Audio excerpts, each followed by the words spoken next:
Welcome back to the channel where I dive into the ins and outs of Halifax real estate. Today, I'm zeroing in on condos and more specifically, the top 5 things that you need to consider when you're purchasing a condo.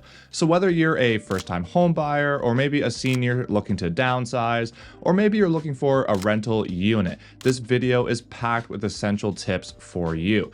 And truthfully, the last point I'm gonna make is one that I feel is often overlooked, and to me, it's one of the most important things that you should be considering. So make sure you stick around until the end for that one. But just before I get into it, if you're new here, my name is Andrew Stevens, and I've been a realtor in Halifax for 9.5 years.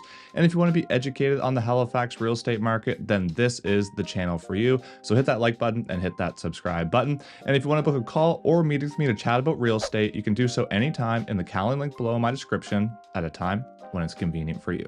Okay, so before we dive into more of the kind of financials and stuff like that, let's talk about the unit itself, because this is really important. And yes, right now the market is hot, so you're going to be able to sell any type of condo unit, generally speaking, depending on what kind of price point it's at. But something to consider is your future resale. And I think that the unit features itself are really, really important. So things like the layout, where it's at in the building, what kind of way it's facing in terms of the light, does it have a balcony, does it come with parking, does it have in-suite laundry? These are all things that you should be considering, because if your unit doesn't have all kinds of great features like this, and there's another building down the road that does, well, then people are going to look at buying that one versus your one. So this is something that not only affects your enjoyment of the unit, but it's also going to affect the future value and the resale value of your unit. One interesting thing to consider with condos that I think is often overlooked is the fact that the square footage is one thing, but the layout really determines how that unit is presenting. So in other words, I've been in units before that were 800 square feet that felt extremely large, and I've been in units that were 1,000 square feet that felt really small. So it's not always about the square footage in condos. Some of them are laid out really efficiently, and with those efficient layouts, you're getting a lot of bang for your buck in terms of the space that you are buying. All right, so moving on to number 2, and this one is financials. So this is absolutely crucial, one of the most crucial aspects that you should be considering when you are looking at condos. It's important to understand the financial health of the condo corporation, and you can do this in several different ways. First off, you can look at the reserve fund study. So this is a document that you'll get when you're in the due diligence process, and sometimes you even have it before you make an offer. But with this reserve fund study, if you have a healthy one, that means your building is well maintained and all kinds of future maintenance and repairs are accounted for in the money that's in the reserve fund. So that means you're going to avoid special assessments going forward if you have a healthy reserve fund. Number 2, you can look at the condo fees. What do they include? How often are they increasing? And are they looking at increasing them anytime in the near future?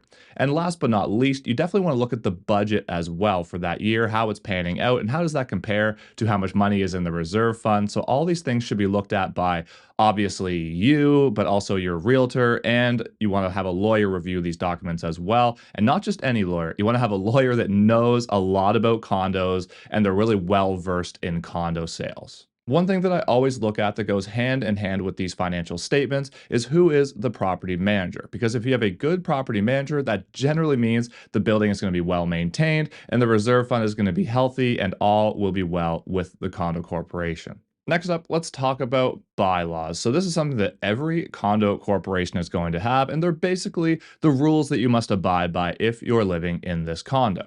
Now, generally speaking, there's a lot of standard clauses that most bylaws are going to have, regardless of what condo corporation you're looking at.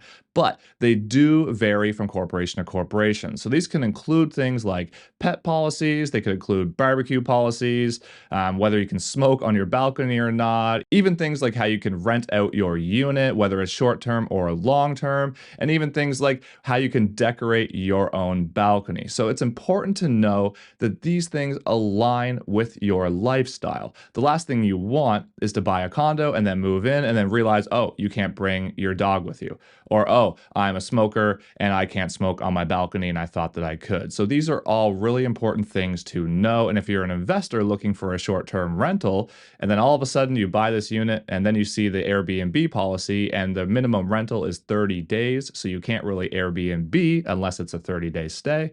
Again, these are all things you really need to know that align with why you're buying it and what your lifestyle is to ensure your enjoyment of the property going forward. Again, this is a document that you can get during the due diligence period, but your realtor can also provide this to you before you write the offer. So if there's things that are deal killers for you, you can look at it before you even get to the unit to view it, or before you even get to the point where you would be writing an offer for that particular condo. Moving on, let's talk about building features and amenities. And this is really important when you're buying condos. And obviously, the more building features and the more amenities that you're getting within your dollar that you're spending, the better. So these would be things like a rooftop terrace, maybe a fitness center, maybe like a common room slash party room. Maybe some units have a guest suite where your guests can stay for a small fee per night. So these are all things that you should be looking at. Now, in terms of buying a condo in the HRM, these building features and amenities really vary from corporation to corporation, everything from very basic to very luxurious. So if I look at a building like the Roy in downtown Halifax, for example, they have a pool, a fitness center, a theater room, a common room, a reading room, incredible underground parking. They have all kinds of crazy, crazy amenities, probably the nicest in the city. And then if you look at something like a condo in Clayton Park, for example, they might have only a common room or maybe not even that. So it really depends. And oftentimes, yes, this is accounted for based on the price point that you're looking in. For example, the more amenities and the more features, the higher price that condo may be. But again, there's still lots of units out there that are good bang for your buck. And it just depends on what that condo corporation offers. Also, one more thing you should be doing is assessing the overall condition of these amenity and common spaces, because the better these are upkept, it really says a lot about how that condo building is managed. And last but certainly not least, we have the board meeting minutes. So these are two things. So these are just general meeting minutes and also the annual general meeting minutes. So the reason I think these are so important is because this gives you a glimpse into what is really happening in the building, in the day-to-day. What kind of disputes are there? What kind of work is coming up? What kind of financial strain is on the condo corp? These are all things that are discussed in the meeting minutes. And it's important that you know what's happening in the building that you're buying, so you can foresee any upcoming things like maybe special assessments, maybe increases to condo fees, maybe there's a major project coming up, like the roof and windows or decks, or maybe the siding, something like that. And when you're looking at the quotes that they're getting and the numbers that they're talking about, and you're comparing this with the reserve fund and the budget that I talked about earlier, maybe those two things don't really line up. So this is really, really, really important. This is what I look at first when I'm assessing condos. I look right at the meeting minutes. I want to get a real good insight as to what's really happening within that condo corporation. Also, this is a really important one because if you're buying a condo for a specific reason, so let's go back to my earlier example, and let's say you're an investor and you want to buy a condo and you want to Airbnb it, and you're looking at a condo that currently allows for Airbnb, and you don't read the meeting minutes. But within those meeting minutes, maybe they're talking about having a vote to get rid of Airbnb in that building. So if you ignore the meeting minutes, you might be missing out on crucial, crucial details that are coming up in the pipeline for that particular condo corporation. So there you have it. There's my top 5 things to watch out for when you're purchasing a condo in Halifax. And truth be told, these are all really important to your enjoyment of the property and the future value of the property. And you really need to be looking at this very critically. And it's a lot of homework to do when you're buying a condo versus a single family home. So it's important that you have a good realtor to help you out with this, and a good lawyer as well that is very well versed in condos if you're looking to purchase one.